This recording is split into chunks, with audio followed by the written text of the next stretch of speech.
1장 13절 14절에서 나옵니다. 요한복음 13절에 이는 혈통으로나 육정으로나, 요게 육정으로나, 요게 사르크스예요. 육정으로나 사람의 뜻으로 나지 아니하고 오직 하나님께로서 난 자들이다. 하나님을 우리는 어떻게 읽으면 돼요? 아버지를 읽으면 돼요. 아버지께로 난 자예요. 자, 14절. 그런데 말씀이 무엇이 되어서 왔을 때, 육신이 되어서 왔을 때 요게 사르크스예요. 자, 그러면 이제 너희는 육체를 따라 판단을 해요. 근데 이 바리새, 서기관, 사두개, 제사장은 육체를 따라 판단하는 사람들이에요? 아니면 거룩함을 따라서 판단하고 있었던 사람들이에요? 거룩함을 따라서 판단했던 사람들이에요. 누구의 거룩함을 따라서 판단했어요? 하나님의 거룩함을 따라서 판단했던 사람들에게 예수는 뭐라고 팍 날려줘요? 육체를 따라 판단하고 있었다라고 얘기를 해주는 거예요. 아니, 분하고 억울하지. 지금 바리새 사두개들이 듣기에는, 서기관들이 듣기에는 너무 분하고 억울한 거야. 아니, 우리가 언제 사르크스 고깃덩어리 같은 육체를 따라서 판단했냐고. 우리는 오직 거룩하신 하나님의 뜻에 따라서 판단을 해왔지. 언제 우리가 육체를 따라서 판단한 적이 있냐고. 라고 항변을 할 거 아니에요. 그렇죠? 근데 예수는 왜 너희는 육체를 따라 판단했다라고 말씀을 하셨을까요? 이 사람들은 거룩을 따라서 판단했는데 그 거룩을, 자, 거룩함을 이 사람들은 어디서 찾아요? 하나님에게서 찾나요? 자기 자신에게서 찾나요? 하나님에게서 찾는 거죠. 그래서 하나님의 거룩이 어떻게 되길 바라요? 하나님의 거룩이 자기에게 임하셔서 나도 거룩해지기를 원하잖아요. 이분들이 누구셨어요? 바리새, 서기관, 사두개인들이에요. 바리새, 서기관, 사두개인들이 하나님의 거룩이 자기에게 임해서 나도 거룩해져서 어떻게 된다고요? 구원받, 천국 간다고. 이렇게 지금 열심히 그 거룩함을 위해서 오욕칠정을 끊어버리시고 3,000배를 하시고 열심히 하시는 분들이 계시죠. 가끔 사람들이 물어요. 아유, 저분들도 마음을 얘기하시고 열심히 선하게 살고 착하게 살고 열심히 그렇게 하는 행위를 보면 거기가 진리 같다고. 거기가 진리가 아니고 거기가 바리새, 서기관, 제사장급이라는 얘기예요. 우리는 거룩함이 하나님에게 있는 게 아니라 누구한테 있어요? 아버지에게 있는데 그 아버지가 나를 어떻게 해줘요? 왜? 자녀니까, 아들이니까. 내가 거룩하니까 너희도 거룩해. 이미 끝났어. 아니, 구약성경이 말씀하고 있잖아요. 내가 거룩하니, 레위기에 수없이 얘기했잖아. 내가 거룩하니 너희도 거룩해. 무엇 때문에? 제사 드려서 열심히 행위를 해서 열심히 드리고 바쳐서 섬겨서 열심히 연기 피워가지고 하나님께 보내드려서? 아니고 어떻게? 아들이니까. 내 DNA를 네가 가지고 있지? 그럼 되는 거야. 원래 내 DNA는 거룩하니까 너희도 거룩해. 거룩하다라는 게 오해 없으시기를. 이 거룩이라는 단어가 행위의 거룩일까요? 입은 옷이 거룩일까요? 예? 구약 성경에 따르면 행위가 거룩하다는 얘기예요? 입혀준 옷이 거룩하다는 얘기예요?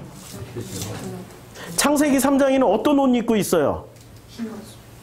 어떤 옷을 입고 벌거벗었잖아. 창세기 2장에 벌거벗었으나 부끄럽지 아니하더라. 근데 창세기 3장 넘어가면서 무슨 옷을 입어요? 선악과 홀라당 따먹고 무화과 잎으로 지들이 만들어 놓은 이 옷. 그걸 하나님이 어떻게 입어요? 확 바뀌어버리지. 그 옷이 거룩하지 않다라는 거야. 그러니까 언제 거룩하고 언제 거룩하지 않아요? 선악을 취했을 때는 거룩하지가 않아요. 옷 자체가. 그런데 하나님의 은혜 입고 에덴 동산에서 나갈 때 입혀줬던 그 옷, 가죽 옷은 거룩하다는 거야.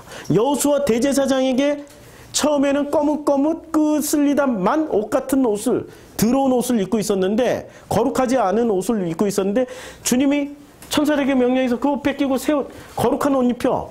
깨끗한 옷, 거룩한 옷을 입고 나니까 그 옷이 어떤 옷이 돼요? 거룩한 옷. 관계 회복이 됐다는 얘기예요. 그렇죠? 거룩해지려면 어떻게 해야 돼요? 거룩한 옷을, 거룩한 행위를 한다고 거룩한 옷을 입는 게 아니고 관계 회복을 하면 돼요. 관계 회복을 하면은 선악에서 어디로 넘어가요? 생명으로 건너가요. 근데 선악에서 생명으로 건너가는 게 정말 힘든 사람들이 여기 계셔요. 바리새, 서기관, 사두개, 제사장들. 왜 힘들죠? 안식일을 붙잡고 있잖아요. 자기네들이 이렇게 제일 잘할 수 있는 거 하나 붙잡고 있잖아요. 그거를 지키고 있잖아요. 그걸 지키고 있기 때문에 사고 구조를 바꾸기가 싫어. 요것만 챙겨가면 어떻게 한다고 믿고 있어요? 천국 간다라고 믿고 있는 거야. 천국. 뭐만 챙겨가면? 안식일만 잘 지킨 증거물만 가져가면 천국 간다라고 굳게 믿고 있는 거잖아요.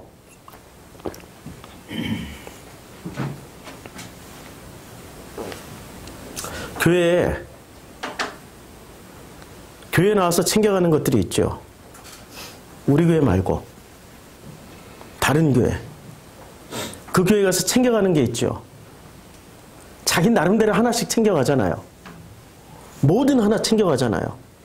간절히 기도했다든지 그냥 열심히 막 그냥 교회 청소를 했다든지 뭐 하나 챙겨가잖아요. 그 챙겨간 걸로 어떻게 믿고 있어요? 천국 갈 수 있다. 천국 간다라고 믿고 있는 거죠. 안식일을 챙겨 천국 가는 바리새인들이나 하나님과의 관계를 통해서 그 관계 중에 열심히 뭔가를 하나 했던 행위를 통해 가지고 천국 간다라고 믿고 있는 지금 교회 성도들이나 뭐가 달라요? 똑같죠. 그러니까 이렇게 챙겨가는 사람들은 뭐라고 해요? 육체를 따라 판단하는 사람들이에요. 판단을 너에게 정죄를 하지만 나는 이렇게 천국 간다라고 믿고 있기 때문에 천국 가지 못할 행동을 하고 있는 예수한테 충고하고 있는 거란 말이에요. 걱정하지 말아요. 우리는 아버지와 아들의 관계로 회복했기 때문에 옷을 입혀주셨어요. 옷 입고 있는 이상은 이런 행위로 판단이 들어오더라도 걱정 안 해도 돼요. 걱정 안 해도 돼요. 우리 속에 있는 그 기쁨이 이제는 충만해지면 어떻게 돼요? 그 충만함이 밖으로 흘러나가죠. 거룩이란 개념은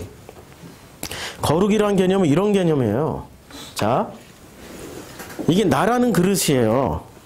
나라는 그릇에 하나님의 거룩이 이만한 그릇 아니에요? 온 우주의 그릇이에요. 온 우주의 그릇이 이렇게 계속 부어지면 어떻게 돼요? 넘치죠. 그만해야지요. 근데 영원히 넘치게 만들어줘요. 누가? 아버지가. 그릇은 요만한데 영원히 넘치면 이 그릇이 작은 그릇인가요? 큰 그릇인가요? 큰 그릇이 된다. 영원히 넘치게 따라주니까 부족함이 전혀 없는 그릇이죠. 믿어지세요 지금? 아니 믿어지시냐고요. 큰 그릇이냐 작은 그릇이냐 그거 가지고 싸울 필요 없죠. 온 우주만큼 다 부어주신다니까. 당신 창조하신 그 우주만큼을 이 컵에다 끊임없이 부어주세요.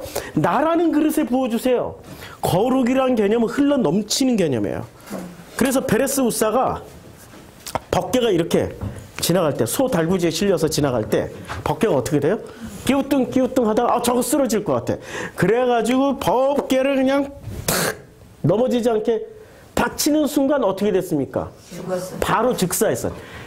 뭐 즉사라는 게 이따가 손 꼴딱 하다가 유언하고 죽었더라 이런 게 아니라 손 대는 순간 바로 즉사해버렸어요. 왜 즉사를 했을까? 이 우사가 나쁜 짓 했나? 못된 짓 했나? 못할 짓 했나? 아니죠. 아니 법궤가 깨지면 안 된단 말이에요. 얼마나 거룩하게 그 법궤를 귀하게 여겼으면 법궤를 깨지지 않게 탁 됐는데 왜 죽었을까? 죄를 지어서 죽은 게 아니라 거룩이란 법궤에는 뭐가 담겨 있어요? 법궤는 하나님의 만나 뭐 그 쌍난 지팡이 십계명이 들어가 있으니까 그 법궤라는 것 자체가 거룩함의 상징이에요. 거룩의 상징이야. 근데 이 거룩은 우리 눈엔 보이지 않아도 엄청나게 흘러 넘치고 있어요. 지금 엄청나게 흘러 넘치고 있어요. 법궤가 그 거룩을 흘러 넘치는 거룩을 어떻게 돼요? 딱 되는 순간 거룩이 흘러 넘쳐서 누구한테 흘러 들어가요? 베레스 우스한테 흘러 들어가죠. 그런데 이것을 감당할 만한 그릇 같으면 안 깨지겠죠. 근데 감당할 만한 그릇이 그런 훈련을 받은 적이 없어. 아니 이제까지 유대인들이 그런 훈련을 받은 적이 없다니까. 거룩을 감당할 만한 훈련을 받아본 적이 없어. 그러니 용량이 어떻게 됩니까? 갑자기 순식간에 10만 배, 100만 배 거룩이 확 흘러 넘치니까 감당이 안 돼서 그릇이 팍 깨져버린 거예요. 그게 베레스 우사의 법궤 직사 사건입니다. 그럼 우리 교회에 와서 뭐 배우는 거예요? 거룩하는 방법을 배우는 거예요. 거룩함이 흘러 넘쳐 들어올 때 깨지지 않는 그 담는 그릇 훈련을 받는 거예요. 깨지지 않고 그 아버지의 거룩이 끊임없이 흘러 넘칠 수 있도록 그걸 받아내는 훈련을 하고 있는 거예요. 우리는 전부 다 하나님이 만들어주신 질그릇이란 말입니다. 근데 그 질그릇이 불평을 하고 있어. 나는 보석그릇 떼야 되는데 왜 하필 밥그릇 만들었어? 나는 보석그릇, 그야말로 고려 청자가 아름다운 그릇을 원하는데 왜 하필 요강으로 만들었어? 요새는 요강이 뭔지 모르지, 시온아? 요강이 뭔지. 그 변기에다. 그렇지. 변기 대용으로 썼던. 시온이가 공부를 많이 해서 똑똑해. 왜 하필 요강으로 만들었어? 요강이든 꽃병이든 보석그릇이든 그 안에 끊임없이 거룩이 부어지는 순간부터는 그 그릇은 뭐가 돼요? 거룩한 그릇이 된다고요. 나에게 끊임없이 하나님은 영원히 그 거룩을 부어주실 건데 그걸 왜 육체를 따라 판단을 해요? 왜 너는 질그릇이고 너는 꽃병이고 왜 나는 그렇게 하찮은 화병이고 길거리에 팍싹 깨져버릴 수 없는 밖에 없는 그런 질그릇이냐고 판단을 한단 말이에요. 예수는 아무도 판단하지 않으세요. 왜냐하면 모든 사람들에게 무엇이 부어질 거를 알고 있기 때문에 거룩함이 부어질 것을 알고 있기 때문에 어떤 그릇도 판단하지 않으세요. 믿어지십니까? 저는 판단하지 않는데 누가 나를 판단해요? 왜 판단하죠? 내가 보여지는 거룩만 보고 있는 거야. 내 속에 부어지고 있는 거룩이라는 것을 보질 못하고 자기 안에 거룩이 없으니 남의 눈에 남을 봐도 거룩이 없는 거야. 자, 16절. 만일 내가 판단하여도 내 판단이 참된 거예요. 왜 판단이 참된 거 아시죠? 거룩이 끊임없이 흘러들어오는 예수는 다른 사람들에게 흘러들어가는 부어주실 그 거룩을 보면서 말씀하는 거지 바리새처럼 그 육체적인 사르크스 같은 판단을 하지 않으신다라는 거죠. 이는 내가 혼자 있는 것이 아니요 나를 보내신 이와 나와 함께. 거룩은 누구로부터 온다는 얘기예요? 그럼 나를 보내신 그 아버지께로부터 오기 때문에 나는 내가 충만하고 그 거룩이 흘러 넘치기 때문에 너희들에게 판단받을 일이 없어. 너희들이 만약에 나를 판단하면 누구를 판단하는 거야? 아버지를 판단하는 죄를 짓기 때문에 너희들은 바로 심판이야. 누구를 심판하는 거야? 이 사람들이 지금? 예수를 판단하는 순간 아버지 하나님을 판단해버리는 거야. 그게 심판이라고요.